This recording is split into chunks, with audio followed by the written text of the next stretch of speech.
So apparently, the internet has declared the end of Billy Carson's career based on his interaction with Wes Huff on the topic of biblical scholarship, uh, Bible errors, and the actual legitimacy of the Bible itself.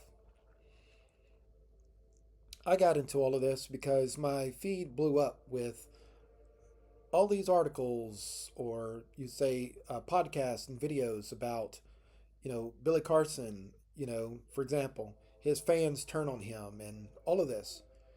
And then I saw the 3 hour, um, 3.5 hour response from Billy Carson on his side of things, his point of view. And then after that, I saw the actual 2 hour re-airing from Wes Huff himself of the discussion between Billy Carson and himself. And so I wanted to go through this in a different way because I've seen this discussion between the two of them at least 3 times now. And after having looked at it 3 times, sometimes when you look at something more than once, you see things you didn't see the first time around. And I know it's 2 hours, the discussion between them. Um, what I'm going to show you is going to take far less than 2 hours. It's going to be basically a cliff notes of the most important points that I think most people missed.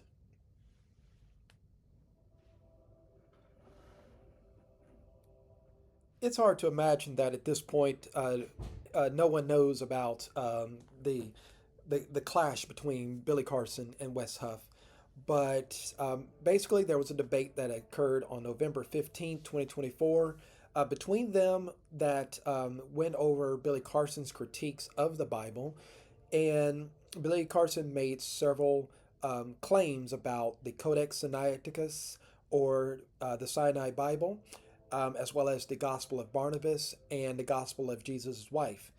And Wes Huff, true to his training and his background, dismantled these claims, and in doing so, sent out shockwaves across the internet in terms of Billy Carson's reputation and credibility. And that, to many people, is the end of the story. But as I will show, there is quite a bit more to this than what people realize. But we understand who these individuals really are. Let's start with Billy Carson. Who is Billy Carson? Can you give me a summary of what he is most famous for and what he advocates? All right.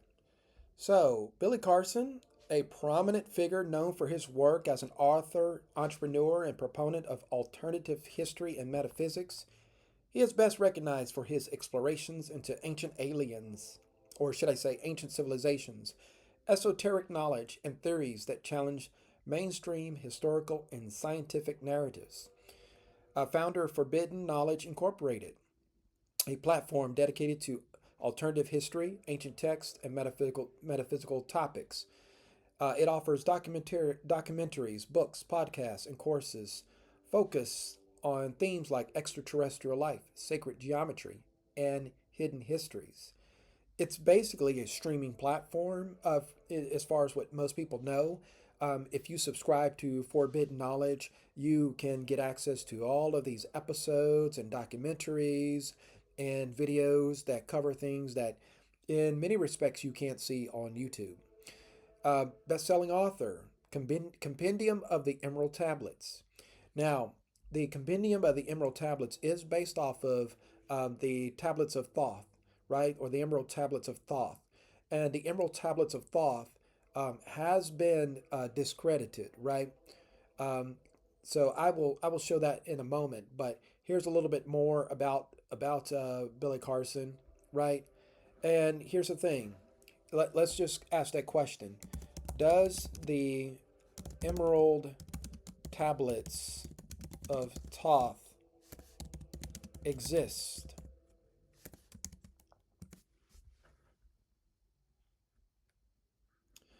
The emerald tablets of Thoth, as described by authors like Billy Carson, do not exist in any historical or archaeological sense. What does exist is a text known as the Emerald Tablet singular, a short cryptic piece of Hermetic writing attributed to Hermes Trismegistus, a figure linked to the ancient Egyptian god Thoth and Greek god Hermes. So, the Emerald Tablet is a foundational text, right? Okay. But the alleged Emerald Tablets of Thoth, which is a totally different thing, is attributed to Maurice Doreal, real name Claude Doggins. Doreal claimed to have channeled or received these texts in 1925 from Thoth himself, presenting them as part of an ancient Atlantean wisdom tradition. So basically, the Emerald Tablets are made up, and this guy named Claude Doggins made it up totally out of thin air. And so there is no actual Emerald Tablets of Thoth anywhere. It doesn't exist, and nobody can actually show you these Emerald Tablets. They are totally false and totally fabricated, which is fine. The Compendium of the Emerald Tablets, written by Billy Carson, is still a great book, still great to read, and has many wonderful insights. So, for example, what are the insights from the Compendium of the Emerald Tablets by Billy Carson? Let's see. It tries to explain the nature of reality. A very common question is, what is reality? And so Carson emphasizes the idea that reality is a construct shaped by consciousness and energy, which is not a new idea, but he eloquently describes that in his work. Drawing from this inspiration from Claude Doggins, he discusses how everything in the universe is interconnected and governed by vibrational frequencies. And although the Emerald Tablets of Thoth is discredited, the ideas behind the supposed Emerald Tablets has not been discredited, because modern science basically confirms many of these claims: ancient wisdom and lost civilizations, immortality and ascension, power of thought, universal laws, role of meditation and inner work, and so on, right? You pretty much get the idea. So let's understand um, Wes Huff. What is Wes Huff best known for, and the characterization of him as a scholar in terms of what type of scholar and his emphasis?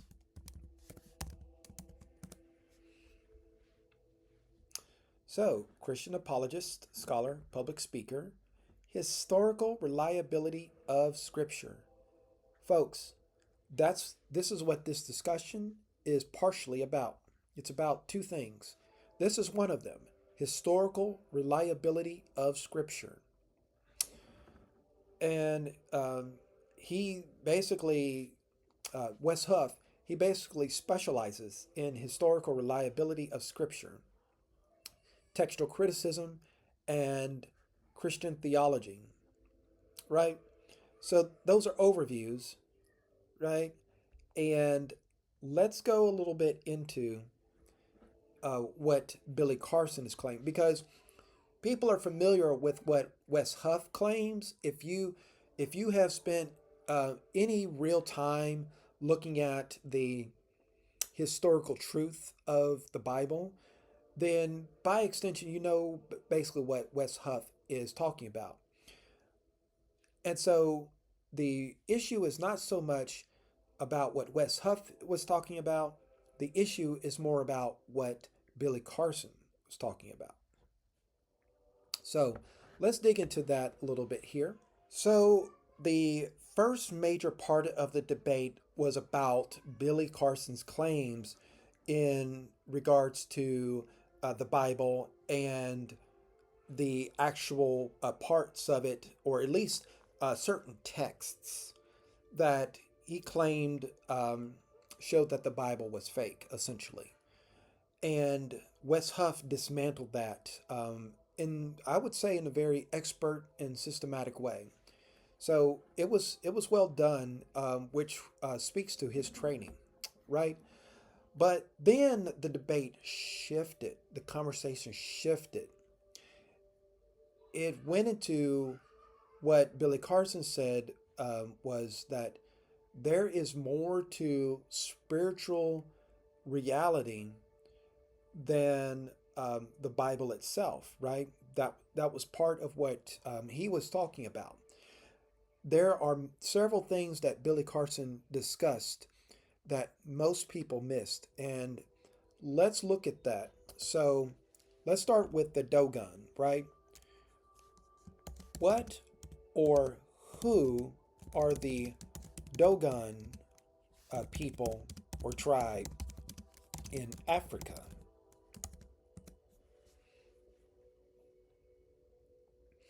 All right, the Dogon people are an ethnic group indigenous to the Central Plateau region of Mali in West Africa, near Bandiagara Escarpment and the Sangha region. They are renowned for their rich cultural heritage, unique cosmology, and complex traditions, which include advanced astronomical knowledge and a distinctive artistic style. Here's an overview of the Dogon people. Migration history. The Dogon are believed to have migrated to their current location between the 10th and 13th centuries CE to escape persecution from Islamic groups and to preserve their religious practices, right? And so, traditions, the Dogon trace their ancestry through oral history rather than written history. And so, um, Billy Carson, throughout the discussion, talked about the importance of oral history, and Wes Huff put an emphasis on written history, right? And that's going to be very important in this discussion. And so, the Dogon practice a traditional religion centered on animism, ancestral worship, and cosmology. And they do believe in a supreme creator. So they are monotheistic. They revere Nomo, a group of amphibious ancestral beings who play a central role in their creation myths and cosmology. Okay, so let's let's see here. Dogon myths describe the star system Sirius, Sirius B, and this led to questions about how did they know about Sirius B? Because Western science only confirmed this in the 19th century. Keep in mind, I'm working through artificial intelligence. This is not my own reference materials. This is all being queried in real time. I'm connected to the internet. I am querying AI, and this is what it brought back: that Sirius B was only confirmed by Western science in the 19th century. Yet you have an ancient tribe that goes back thousands of years. They knew about this. And so the Dogon cosmology reflects a deep understanding of celestial mechanics, which is integrated into their myths and rituals. And so Billy Carson was basically alluding to that. So let's be more specific here. What all has Western science confirmed that fully or partially aligns with the statements, historical claims, and artistic, no, tribal artistic works and artifacts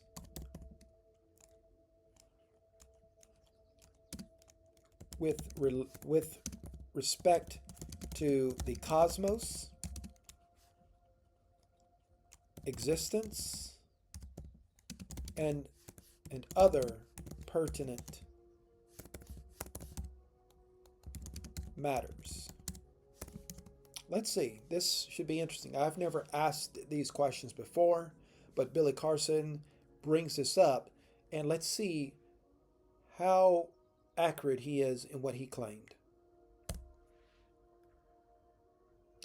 The Dogon people's cultural traditions, myths, and artifacts contain remarkable parallels with modern scientific understanding in the area of cosmology, astronomy, and metaphysics.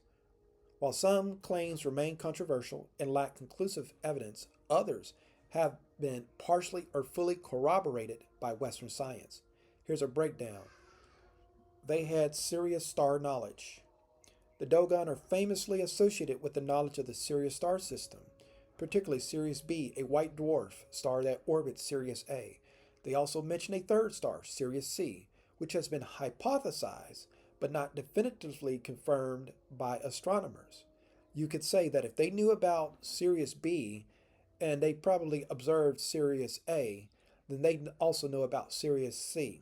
There's something about the practices of ancient societies that still go beyond what has been achieved in Western science and modern ways of doing things. Scientific confirmation. Sirius B is invisible to the naked eye and was only discovered by Western astronomers in 1862 using telescopes. So most people can't see Sirius B, right? You need a telescope to see it.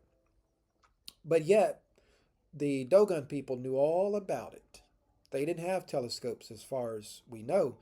And so, how the Dogon came to know about Sirius B remains debated, but as we just saw, they knew about it. Cosmic egg and the Big Bang. The Dogon described the universe origin as a cosmic egg that burst open to create the cosmos. You know, it makes you wonder, those missionaries that went into these societies way back when, you know, there is a Catholic priest that is famously associated with knowledge, with coming up with the concept of the Big Bang. But did he actually access information from ancient societies that led him to just simply reformulate that? So, you know, the parallels are there. Atomic and particle knowledge. They knew about atoms. Dogon mythology references fundamental building blocks of the universe, describing them as tiny particles that form all things, including humans. So Billy Carson is actually credible when it comes to what he says about the Dogon people and their knowledge of science, right? Knowledge of the Milky Way. They knew about the Milky Way. They just called it something different, right? And they integrate geometry into their art and patterns resembling the flower of life. These shapes are mathematically significant and appear in natural phenomena, including DNA helices and planetary orbits and galaxy formations, right?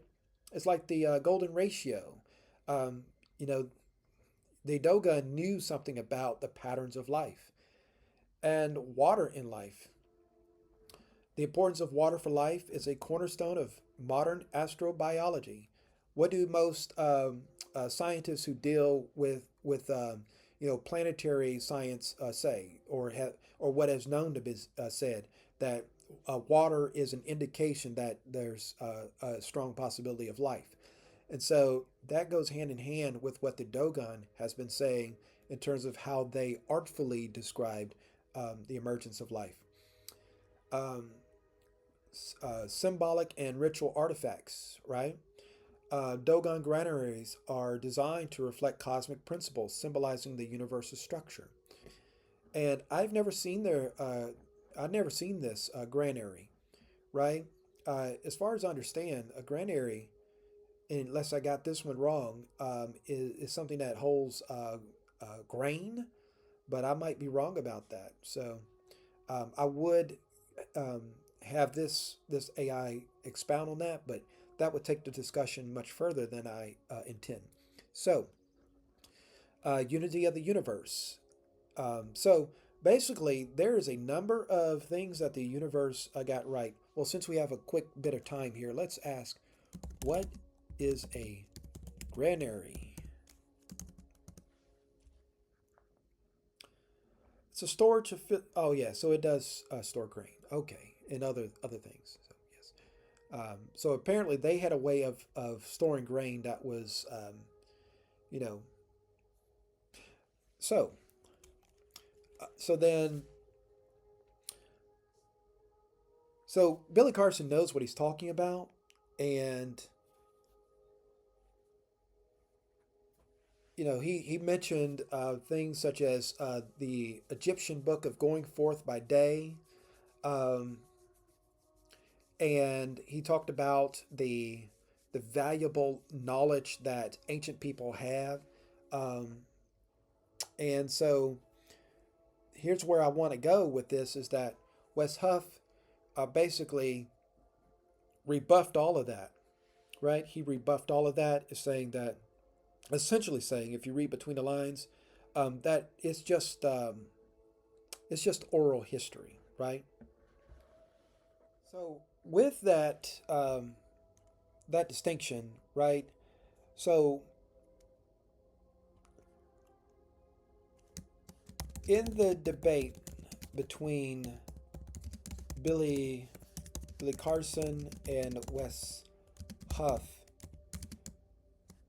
Billy brought up the Dogon Tribe, Egyptian going forth by day, Hopi tribe, and generally made the case that much ancient knowledge and evidence exists through oral tradition.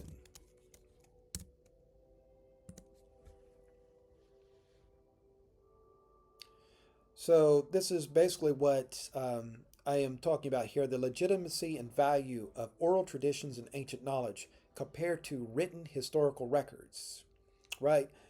And Billy Carson's reference to groups like the Dogon Tribe, the Egyptian Book of Going Forth by Day, commonly known as the Book of the Dead, and the Hopi tribe underscores his argument that oral traditions and ancient cultural artifacts carry significant wisdom and insights, some of which align with modern scientific understanding.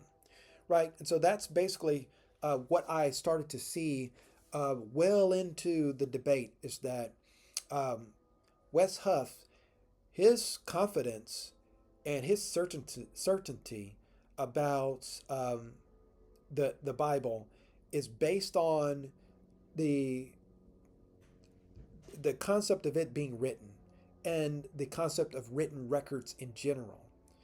And there is much knowledge and insight in the world, including knowledge that might counter the statements about biblical authenticity, that is oral, that is passed down from generation to generation to generation. Right?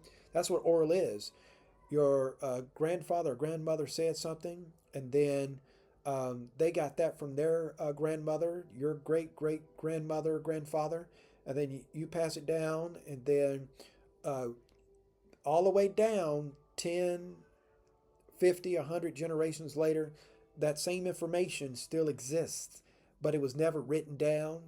Um, and so, the Dogon Tribe, Carson, the Dogon Tribe advanced astronomical knowledge, particularly their awareness of the Sirius star system, is often used to argue that ancient oral traditions can contain sophisticated information, even beyond what would have been accessible at the time. He may have suggested that the Dogon's people mythology and cosmology represent evidence of early scientific observation or lost knowledge. Counterpoints from scholarship: skeptics argue that Dogon's knowledge of Sirius B and other celestial phenomena could have been influenced by external contact with modern astronomy, or is symbolic rather than literal. Others assert that oral traditions often evolve over time, blending factual insights with mythological elements. And you'll actually break this argument apart by looking at when did the Dogon people interact with modern astronomy, right? You'll see that the skeptics' arguments on this is without merit. And the Egyptian Book of Going Forth by Day contains spiritual metaphysical wisdom encoded in rituals, prayers, and symbolism related to the afterlife and the nature of existence. Carson likely argued that such texts reflect a sophisticated understanding of life, death, and the cosmos. And so, oral tradition as a source of knowledge. Oral traditions are as valuable as written records in preserving knowledge, particularly in cultures where writing was not the primary mode of transmission. The suggestion that the dismissal of oral traditions um, is something to engage in, right, comes from a Western-centric bias that prioritizes written evidence over other forms of knowledge. Western bias says that if it's written down, then there's a likelihood that it's true, right? In general, that's a starting point. And Carson likely emphasized that oral traditions, even when wrapped in myth, often encode real observations and practical wisdom. So he was asked during the debate, how does he verify information? How does he determine the truth? And he said he gets on a plane and he flies to ancient sites and meets with indigenous people, and he learns through conversation with them, right? And past scholars in the Western tradition did the same thing. The only difference is they wrote it down, and by writing it down, claimed credit for it, and then through that association with their name and their origin as coming from the West, then conferred more authenticity to what they wrote down and what they may have modified in writing it down than the peoples and communities from which they derived that information. So,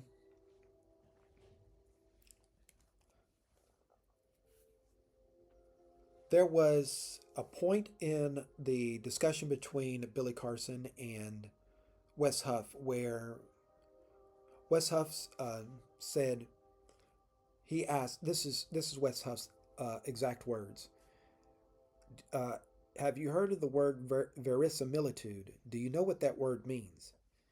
And that came off as patronizing, right? It came off as mocking in a way, but maybe not.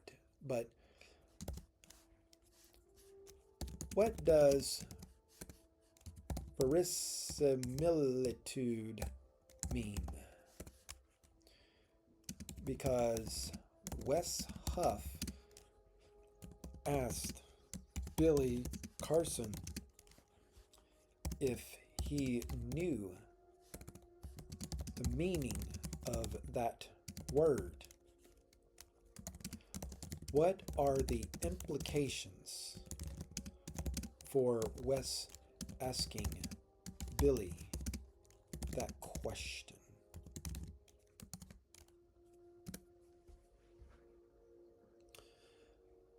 So Carson likely framed his argument as a call to broaden the scope of what is considered legitimate knowledge, which he absolutely did, challenging the dominance of Western academic frameworks, which is what he was doing, as among other things. He may have argued that ancient cultures possessed advanced understanding, not necessarily primitive, and that modern scholarship should respect and investigate these traditions more seriously. And Wes Huff conceded that latter point, that ancient cultures indeed are should be considered advanced. Um, but Huff likely argued that while oral traditions and ancient artifacts are valuable, their reliability as standalone sources of knowledge is limited without corroboration from archaeology, textual evidence, or scientific analysis. He actually didn't make that point. He only talked about the textual evidence. And I will go into that a little bit further. He may have emphasized the need for rigorous methods to separate fact from fiction in such traditions. So,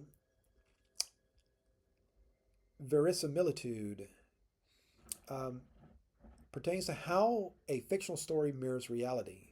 That's in literature. In philosophy, it relates to approximation of truth, where a claim cannot be absolutely true but aligns closely with observable facts and probabilities.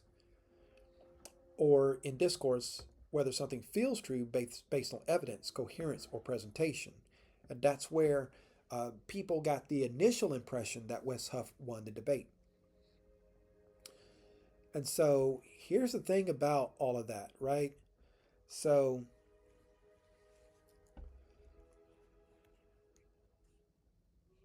and I'm going to make a statement here and see what the AI has to say about that. Western biblical, and I'm not going to broaden this, I'm going to just keep the focus narrowly focused on biblical scholarship, seems to assert legitimacy based on the ability to verify the age and existence of a text.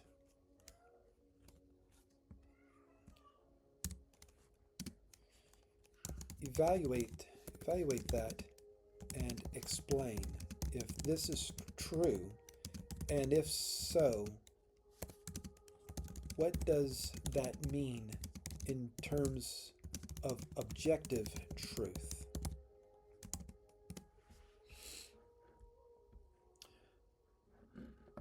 Western biblical scholarship often places significant emphasis on the age and existence of a text as criteria for legitimacy, but this does not necessarily equate to objective truth in all cases. And AI is going to go into some detail here, but by verifying the age of manuscripts through carbon dating, paleography, and other methods, scholars can trace how faithfully the text has been transmitted over time, right? And when you can trace something from A to Z, right, especially in a debate, especially when you're relaying information that someone else is claiming, and you're saying, so when Billy Carson says, the Sinai Bible says this, and then through Wes Huff's training, he knows that such a thing did not exist, right? And not only can he pinpoint that it did not exist, he can also pinpoint where that claim came from, right? You see how much more credible that appears, right? And so the credibility comes through traceability by saying, oh, this actually existed. So, and here's where the logical fallacy comes in. Since we know that such and such existed, then that means such and such claims attached to the existence of that artifact or that book or whatever is probably true. You got to watch that, you see. And that's what most people don't key in on. Determining the age of a text places it within a specific historical and cultural context, providing insight into the intentions of its authors, the audience it addresses, and the circumstances under which it was written.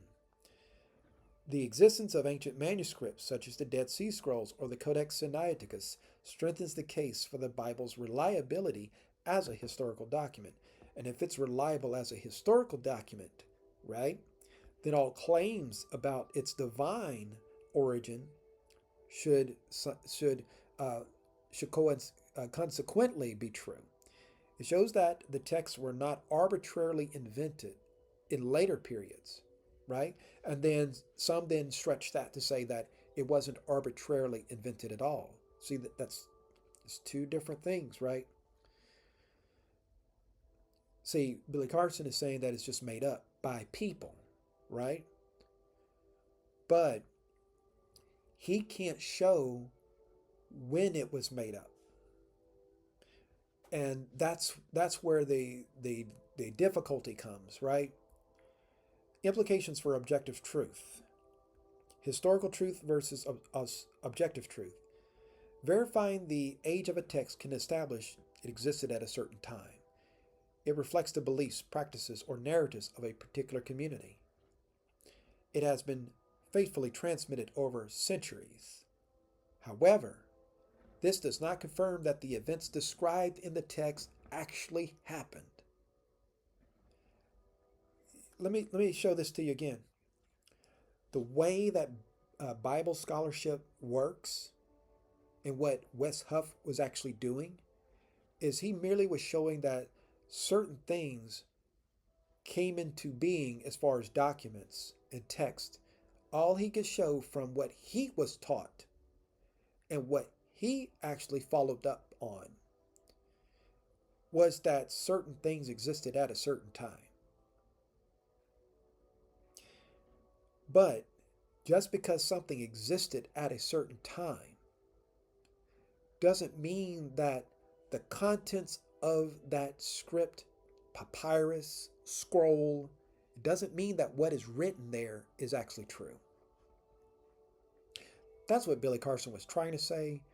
He just didn't say it this way, right?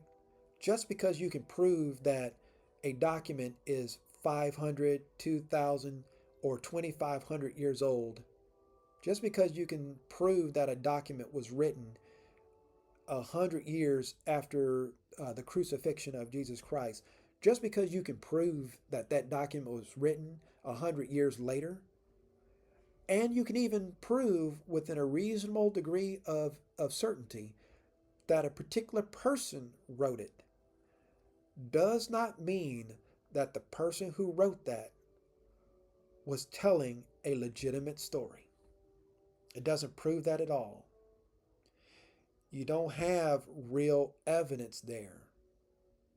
All you have is circumstantial evidence, which I believe circumstantial evidence is a valuable form of evidence. I use it all the time for a variety of things. It's my go-to form of evidence, but it's not 100% ironclad, rock-solid evidence, right? And the further away in time you get, the shakier circumstantial evidence becomes. So that's basically the whole debate in a nutshell.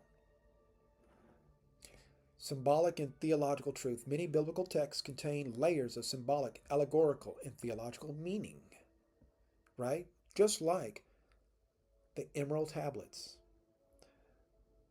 You know, the Tale of Gilgamesh. The Egyptian book of Going Forth by Day. Symbolic, allegorical, and theological meaning. You see, somebody wrote these things down, and then other people chose to believe them or not believe them. That's all there is. So, strengths and limitations of the Western approach. Western scholarship's reliance on verifiable evidence ensures a methodical and systematic approach to understanding the Bible's history, right? As well as understanding the Bible itself. And it protects against claims based purely on subjective interpretation or later fabrications. Transparency and accessibility. The age and existence of text are measurable, tangible criteria, things you can touch, you can see under a microscope, making scholarly findings more accessible and harder to dispute. Limitations. Limitations. Bias towards textual evidence. This approach can undervalue oral traditions because there's principally no difference. And Billy did say this. He absolutely said this, but he wasn't able to say it in this way. And that is, somebody over here says something with their mouth, and somebody over here writes something down that they were thinking. Both parties were thinking things in their mind and in their brain. But the other one decided to just keep it as spoken words and trust that the person they spoke it to remembered what they said. The other person over here, they wrote it down, and so there could be no mistake what they thought in their mind. But in all cases, it's something that came out of somebody's mind.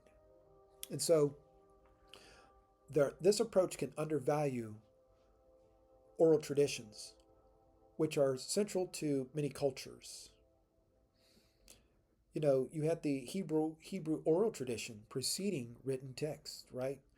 But once they wrote it down, it became very powerful. Ancient societies did not prioritize written records as we do today.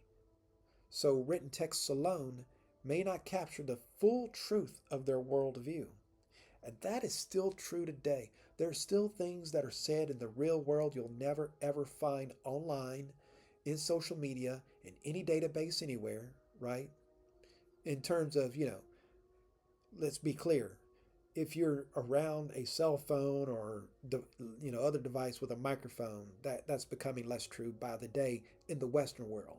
But there are billions of people that don't have any of these devices, and many of whom and their descendants will never see anything that those that make content in the digital world, they will never see it because they live in a world completely apart from this Western technology. And they also have very strong oral traditions. Reductionist tendencies, right? We're still talking about the limitations of this Western approach of verifying things by age, how old it is, and the fact that it was written down. Focusing on verifiability in that way often overlooks spiritual, symbolic, and metaphysical claims of the Bible that cannot be empirically measured.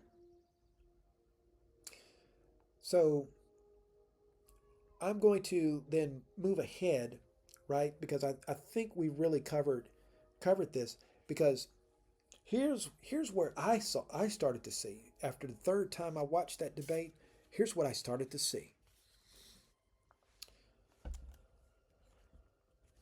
After watching the Wes Huff and Billy Carson debate for the third time, I realized that Wes was making and defending claims from the standpoint of how old something is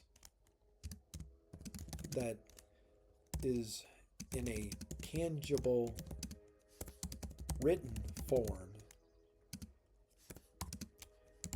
Billy Carson was making an entirely different argument based on the moral truth of the Bible. Right? So Billy Carson was talking about the moral truth of the Bible.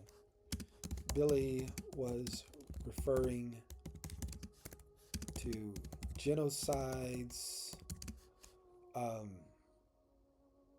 Let's see.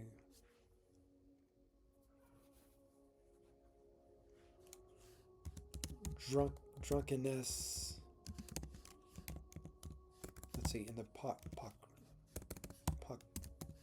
apocryphal texts. Thank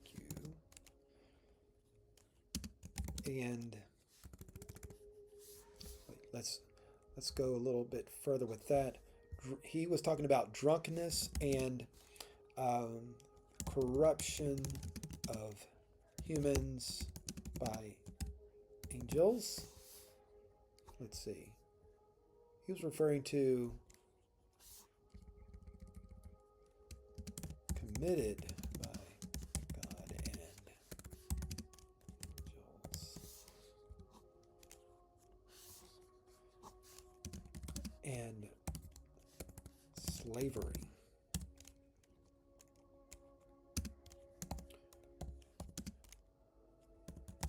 Wes actually said he did not know about these things. For example, he asked Billy, where in the book of Enoch does it refer to drunkenness? He may have been operating on a literal basis rather than implication. Let's see how this shakes out. You get what I'm saying? Check this out. Well, I didn't make an astute observation, but anyway, so well, actually I did, but the divide reflects a broader clash between literal textual analysis and moral philosophical critique of the Bible's themes. This is basically what it comes down to. One person wants to say that because they can prove how old the Bible is, and they can prove which books actually exist, right? Because if you say that, such and such came out of the Gospel of Barnabas, and the Gospel of Barnabas doesn't exist, and the person that you're saying that to can prove to you that the Gospel of Barnabas does not exist. And Billy Carson, to his credit, conceded all those points where he was being refuted. That reflects the mind of somebody who is a learner. You see, that reflects the mind of somebody who is a learner. He conceded all those points because that's not what he was actually emphasizing.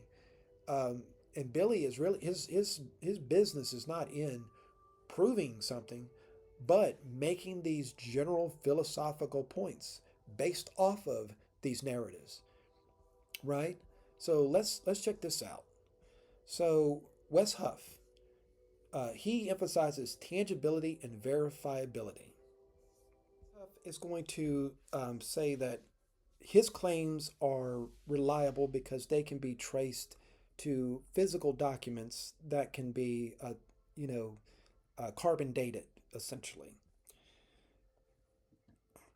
Tangible evidence, written text, right? And literal interpretation in many cases. His response suggests that he seeks precise, explicit references to events or actions in the text, right? Which, when we're talking about the legal traditions in the Western world, that lines up, right? It's like you say it's true, prove it, right? Um, and so he challenges Carson to pinpoint specific passages about drunkenness and corruption by angels in the book of Enoch, right? Orthodoxy. Huff defends the Bible as it's canonically understood by often discounting apocryphal or extra-biblical texts as secondary to the core Christian canon. I'm not sure that that's 100% true. I didn't get that vibe, but I did get a sense that either Wes Huff was trying to be pedantic or nitpicky, or he really didn't know, right? And let's find out. The implication of Huff's literalism. provides a rigorous, evidence-based defense of Christianity, particularly for debates about the Bible's historical transmission and textual authenticity. We're talking about text, right?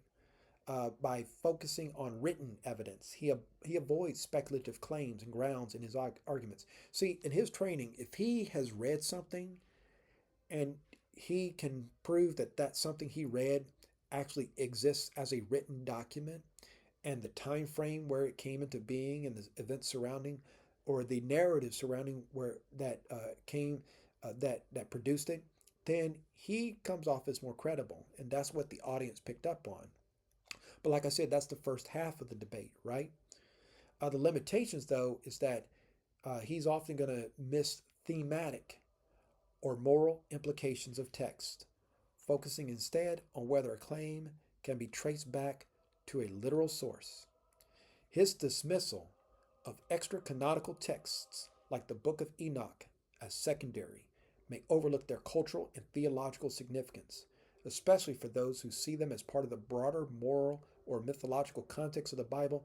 And as a side note here, the apocryphal texts are included in certain translations of the Bible, including the one that I most often use, which is the Jerusalem Bible, which was formed in 1966 by a coterie of biblical scholars, right?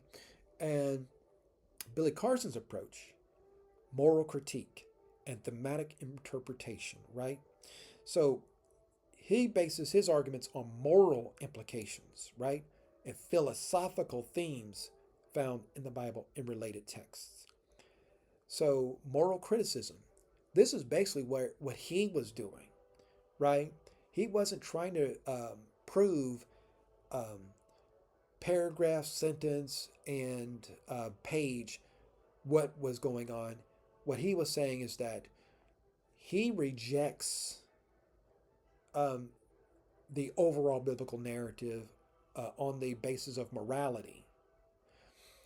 And he highlights episodes of genocide, slavery, and corruption, right? He questions the moral authority, right? And how it could be, and he questions how it could be reconciled with ethical principles of justice, compassion, and equality.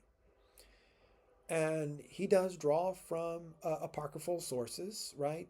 But he also refers to what many would call the main canon as well. And so, implication over literalism.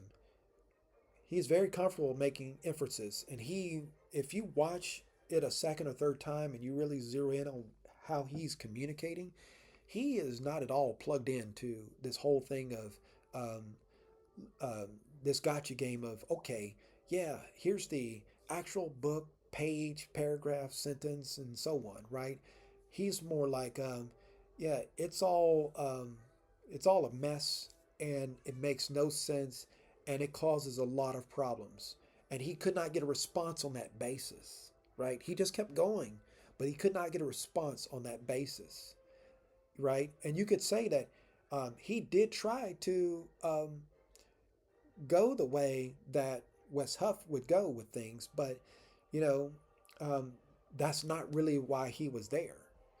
And so that's why the claims that Billy Carson didn't expect this to be a debate seems more accurate now, because he thought there was just going to be a discussion. And in this discussion, the way that Billy talks is more relevant. So Carson seems comfortable making inferences and drawing thematic conclusions rather than relying solely on explicit statements. For example, mention of drunkenness in relation to angels in the Book of Enoch may not be literal, but could symbolize moral corruption or misuse of divine power, right? So the strengths of his approach, it resonates with most people who struggle to reconcile certain narratives with modern standards, right? And he is tapping into Near Eastern and Judaic thought, right? And the limitations is that it's not very specific, and it doesn't have that type of rigor that people was I guess at this point was trying to project onto Billy Carson, but in hindsight was not really the right way to go because you know and his critique may conflate canonical and extra biblical narratives, weaken the case against the core text of the Bible. So let's let's look into this a little bit.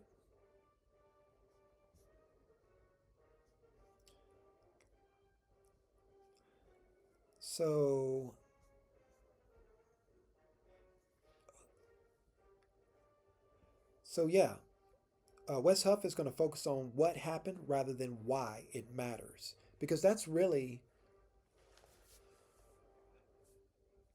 in the overall scheme of things, why it matters more, right?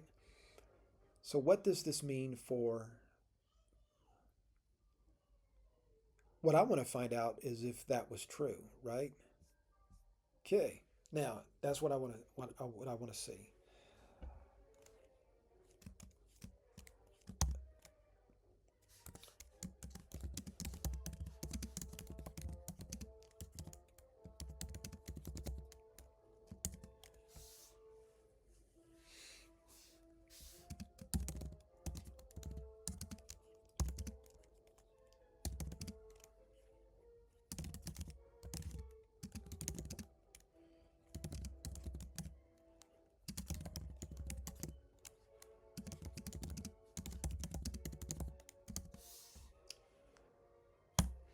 Let's see.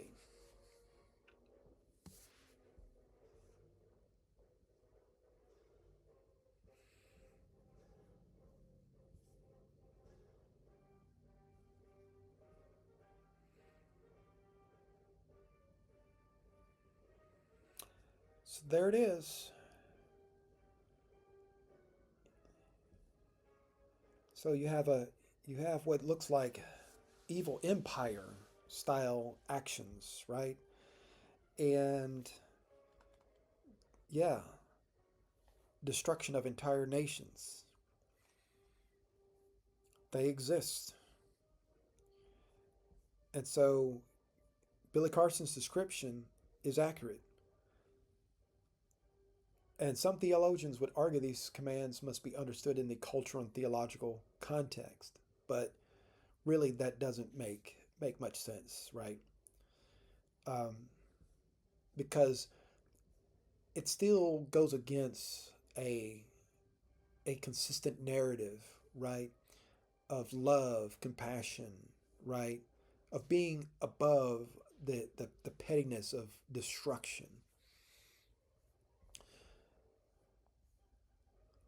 And yes, Carson did use the term the Watchers, right? And corrupting humanity, teaching forbidden knowledge. Let's see, the Book of Enoch does include these narratives, right? It does include these narratives.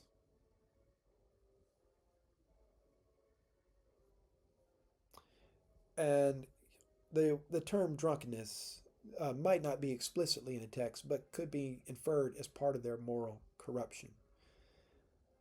Slavery, right? Um, it's and in fact, this says Ephesians chapter 6. Billy explicitly referenced Ephesians chapter 5, I believe. I believe he referred to Ephesians chapter 5. No, he no, Ephesians chapter 6 verse 5. Okay. So yeah. So he actually does know what he's talking about, but he pulled it up on a cell phone, but still, he knew he had come across that, right? And then the apologists, or those that would, now we see the origin of the term apologist, but they would try to they would try to defend in some way, because if you don't outright say that slavery is wrong, right? no matter what time period you're in. Because what Wes Huff actually said was that slavery back then and in those certain contexts was different than the way we would understand slavery today. Oh, no, no, no, no, no, no, no, homie. Slavery was wrong all the way across the board. Even the Bible itself alludes to that. When the the the tribes of Israel, right, or they may not have been tribes at that point, was in Egypt under Pharaoh. They wanted freedom. And if you've ever watched the original movie with Charlton Heston, The Ten Commandments, and and that was a movie informed by Christian scholars. The Israelites and the Hebrews, they didn't want to undergo all of that. They were being put under harsh conditions. So to say um, that slavery is acceptable, see that's where people start to see the unraveling of this overall narrative, and that's basically what Billy Carson was saying, right?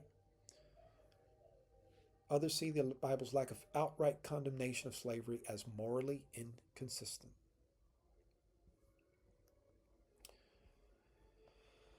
So his critiques are partially accurate, but in the realm that we're talking about, where we're talking about divine purity, you're talking about a God that makes no error, no mistake, and that is the embodiment of love through and through, then in this is one of those few cases where partially accurate is the same as being fully accurate. That narrative about the particular deity presented in the Bible, as Billy Carson has asserted, is completely false. So, justice versus mercy. Noah's flood, Sodom and Gomorrah. So divine judgment and raise questions about collective punishment, slavery and subjugation, the regulation of slavery and the treatment of women, reflected cultural norm. You yourself can go into Chat GPT or any comparable AI, and you can ask specific questions on these things here, and know which scriptures. And I'm not going to do that in this discussion, because this would turn into like a 4-hour discussion, right? And I'm trying to keep I'm on purpose trying to keep this short. This is the short version. Keep in mind that the original debate between Wes Huff and Billy Carson is 2 hours, and many of the more extensive breakdown videos are 3 and 4 hours. I'm not going that route. But yeah, as you can see here, um, this is why Billy Carson actually won the debate. He won the debate because he looked at the overall uh, idea of the Bible and found it in error in terms of how humans want to live on this planet, and how um, that document overall, the Bible is a document or a set of documents overall, does not align with the highest moral and ethical standards. In fact, here's a great one that Billy talked about, right?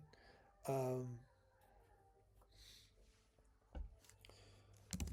Billy Carson mentioned the Ten Commandments and the commandment of thou shalt not kill, and how the commandments were written on tablets by God in a cave, However, as soon as Moses saw,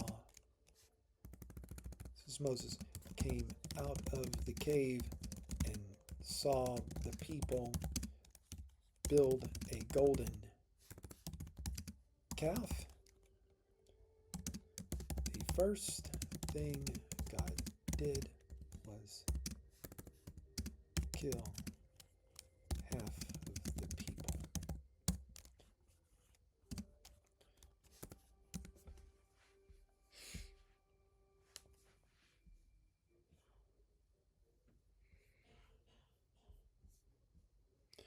Exodus 32.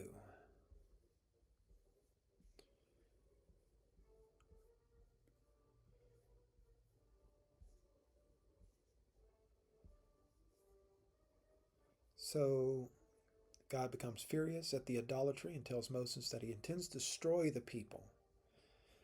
So it just doesn't match up. Don't you kill, but I'm going to kill. you know, it doesn't match up, right? And so Billy Carson is saying that people wrote this and it doesn't match up, right? And so judgment on the people.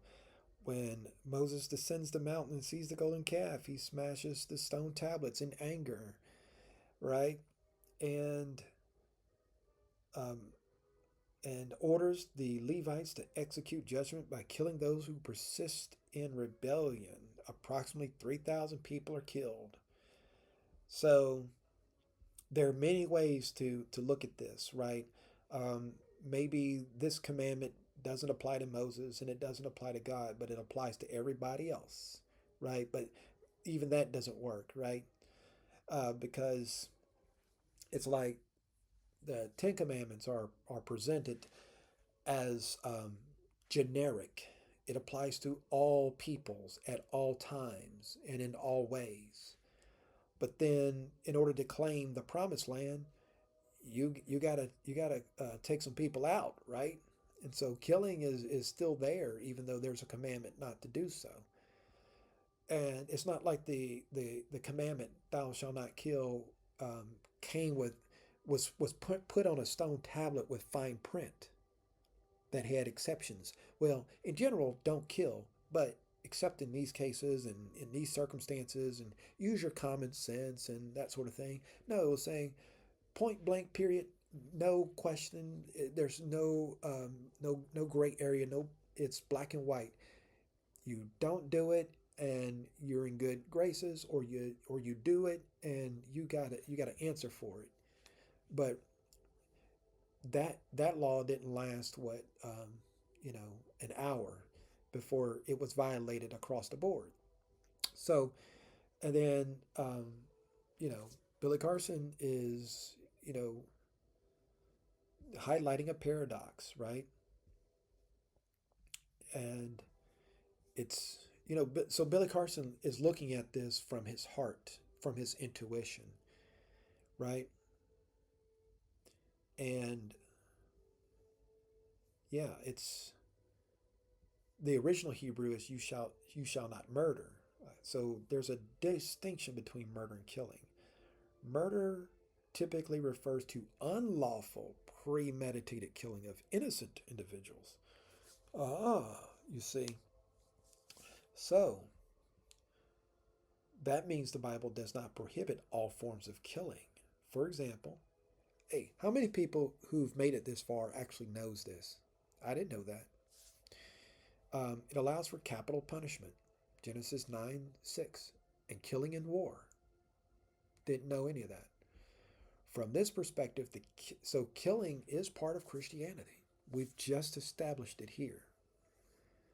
So for those that get sermons and that get homilies and get all kinds of Christian training that murder is not Christian and that only Islam provides for killing, now you know killing is actually a part of the Bible. It's actually a sanctioned act. So you no longer have to feel guilty if you are a nation and let's say you're a Christian nation and you commit acts of war, um, under the true Hebraic definition of these rules, you're actually scot free. It changes the more you study this, the more it changes what you think you know about God and the Bible. It's not God is love. It's not any of that, right?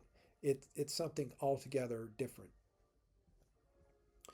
And so, and I'm sure Billy Carson didn't know this either, and I'm not even sure that Wes Huff actually knows this.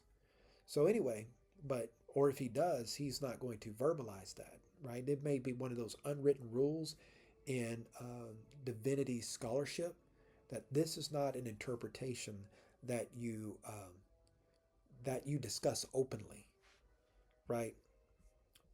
And so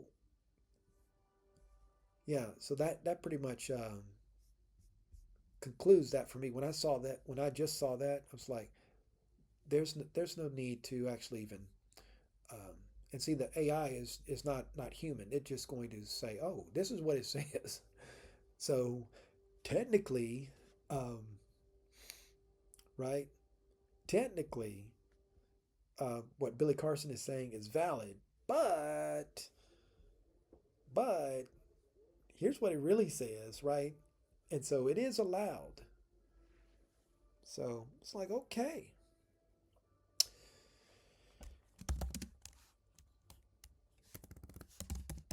Billy Carson also talked about papal inquisitions. And I will admit, the first time you watch that debate, most people miss a lot of what Billy Carson said because in some ways, he talks real fast. Because he's been talking about these, um, you know, so long. Actions against Native Americans, divide and conquer. These are his exact terms.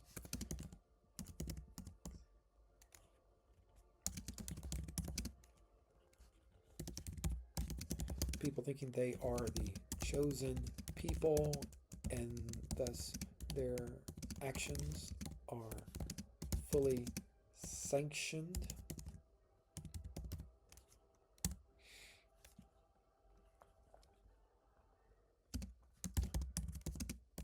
Billy said there is a lot of misinformation and false information regarding what the Bible really means. And see, the thing is, Wes Huff really didn't have substantive rebuttals to these statements. Um, and and to the extent that he did respond, he pretty much just doubled down on what some would consider the worst aspects, such as slavery and mistreatment of women and the like. Right. So let's check this out. Right. Um, Papal inquisitions. And the end of the Inquisition was not that long ago from this point in time, right? Um,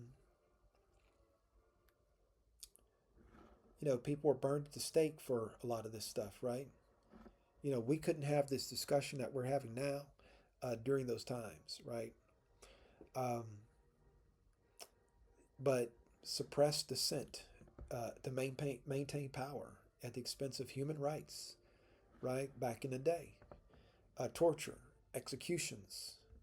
People were just executed. You know, Back then they used axes, guillotines. Today they would use M15s. They would use machine guns or, any number of things.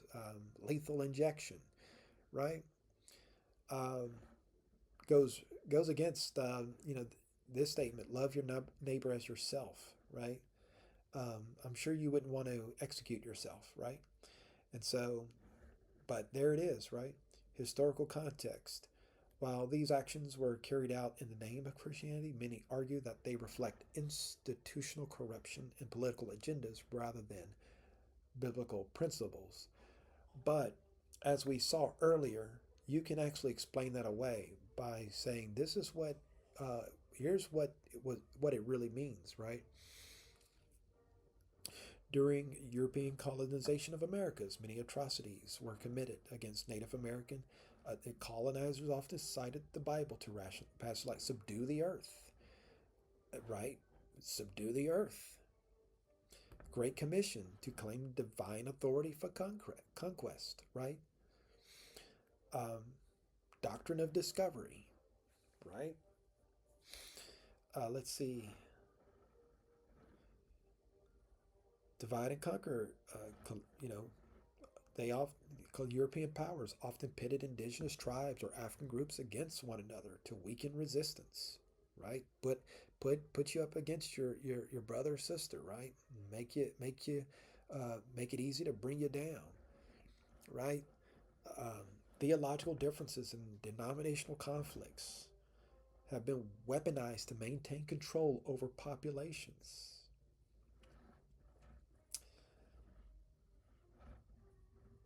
And while the Bible does not endorse such tactics, Carson's critique may highlight how Scripture has been misused to sow division rather than create unity.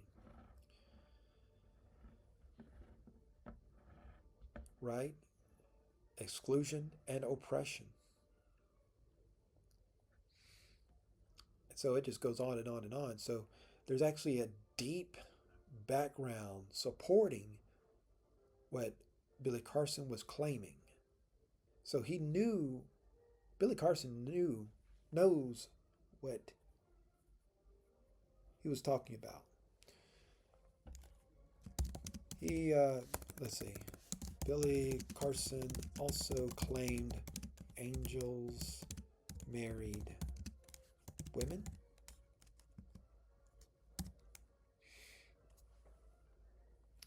Yeah.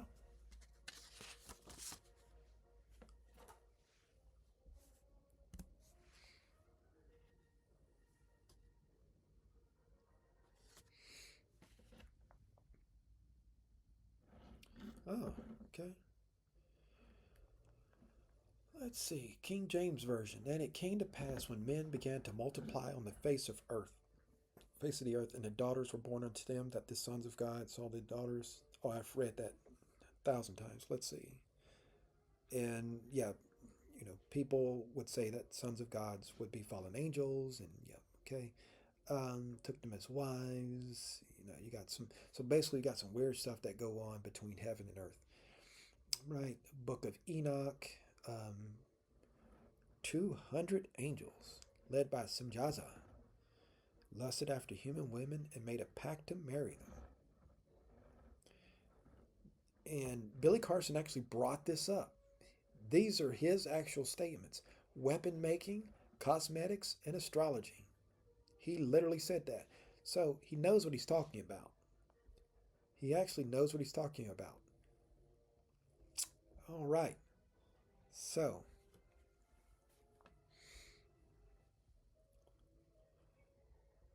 yeah, questionable behavior by divine beings.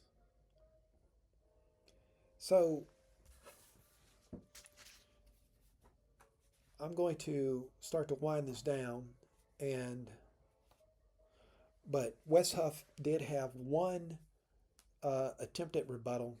He said, okay, so Wes Huff said that abolitionism was either an exclusively Christian idea or largely driven by Christianity.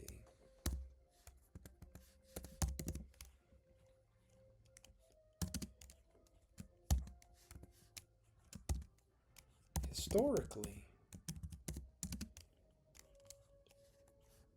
over all of history, all of known history, should we say. How true is this claim? Let's see if that claim was actually true that Wes Huff made.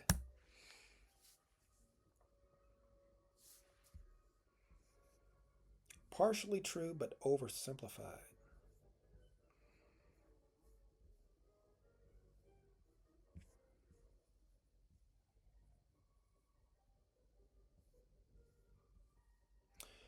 You know, it's amazing that Galatians chapter 3, verse 28 was there.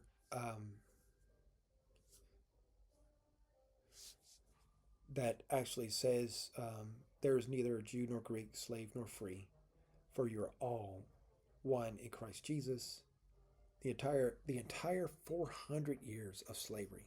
How can you have 400 years of slavery and yet have a teaching like this? You know what a lot of people are wondering, just wondering. You know, love thy neighbor as thyself.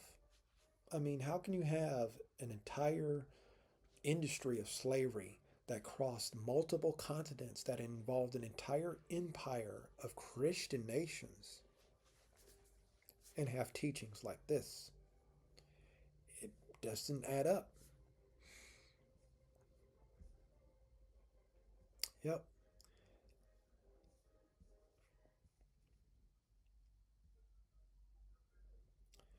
Many Christians and churches, particularly in the southern U.S. and European colonies, used the Bible to justify slavery. Ephesians 6:5, slaves, obey your earthly masters. It's very interesting. Even the Catholic Church and other Christian institutions owned slaves or supported slavery for much of history. You see that, much of history. Folks, this isn't what we think it is. This isn't what we think it is. And so while Christianity played a significant role in the abolition of slavery in certain contexts, other religious, philosophical, and cultural systems have also contributed to anti-slavery movements. One of the world's oldest religions, Zoroastrianism, emphasized equality and justice, influencing Persian rulers like Cyrus the Great. And that is definitely documented, right? A Persian ruler was one of the first emancipators, or main emancipators in history.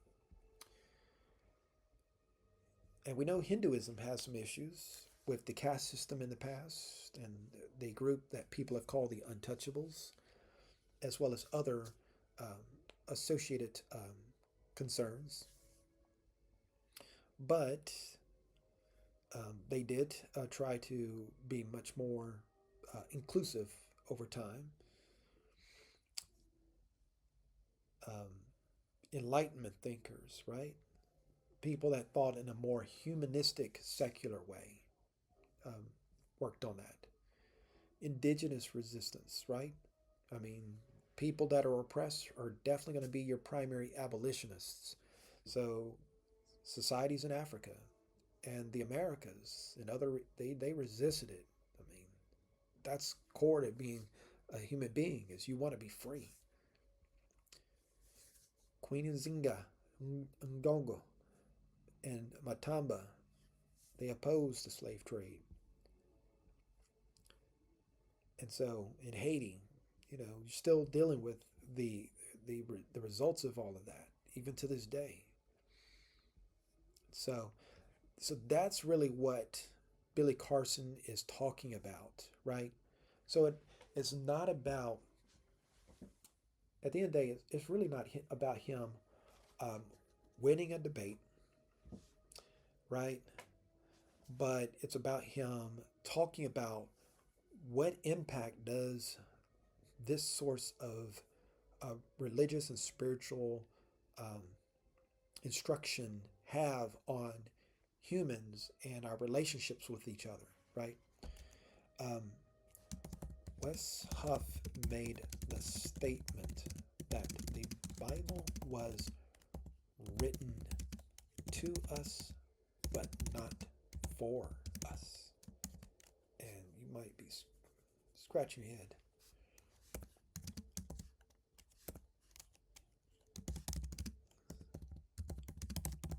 Odd statement to make. Is it legitimate, or is there a deeper meaning?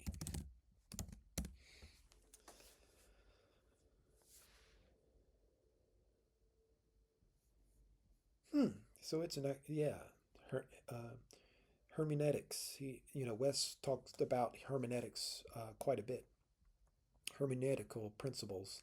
This phrase suggests an understanding of the Bible's dual nature as a historical document addressing a specific audience in its original context while still carrying timeless truths applicable to people today. Written to us. So, who's the writer?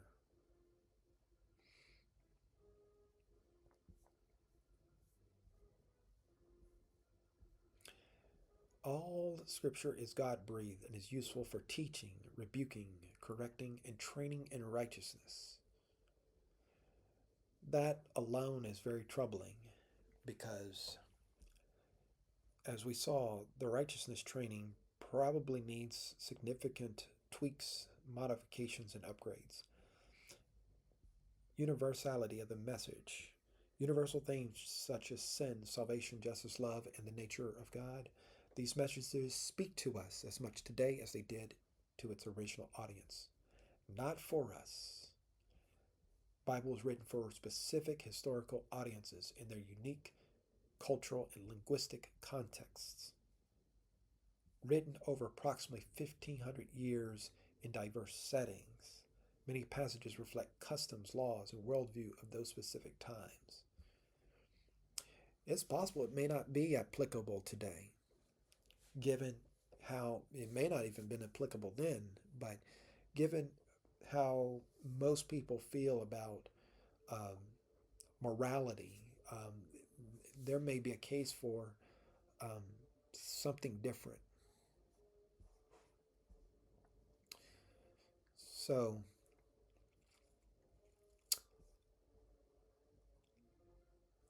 the Ten Commandments that we talked about earlier, written to the Israelites as part of their covenant with God.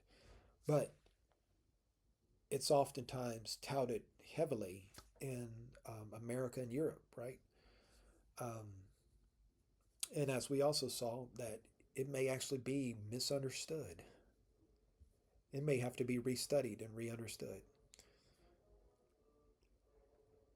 And the deeper meaning, by emphasizing not for us, may be cautioning against reading it anachronistically, projecting modern values or assumptions onto ancient texts. But how are we going to be a modern people constrained by outdated concepts of murder and slavery and genocide, right? So it may not actually be applicable. And here's the thing that, was another overview, from Billy Carson, is that the whole thing is just confusing. I mean, it's just a big bag of confusion for those that are looking for logical consistency. So basically, I think you see what the discussion really was about, right? And it might actually feed into a larger conversation about a reformation of a different sort, right? Because Wes Huff is all about things that are physical and tangible based on their age, whereas Billy is about intuition, about how things actually are, right? And what they mean morally, what they mean for society, what they mean for the evolution of humanity. He is an idealist. He probably wants a Star Trek future, right? And by going on the themes of Star Trek, right? It's like, how do we have a unified humanity that works together, that actually resolves homelessness, poverty, that resolves all these dilemmas of war and misappropriated funds that fail to educate, but instead seek to concentrate power in the hands of a few. And that's really what Billy Carson is on. And he just sees the Bible as a book that gets more in the way of that forward movement of society more than it advances it. And so that's where his criticism comes from. And that's widely misunderstood. But to the extent that people have tuned into this discussion, now you understand. And so with that, I thank you for tuning in, and I will catch you on the next one.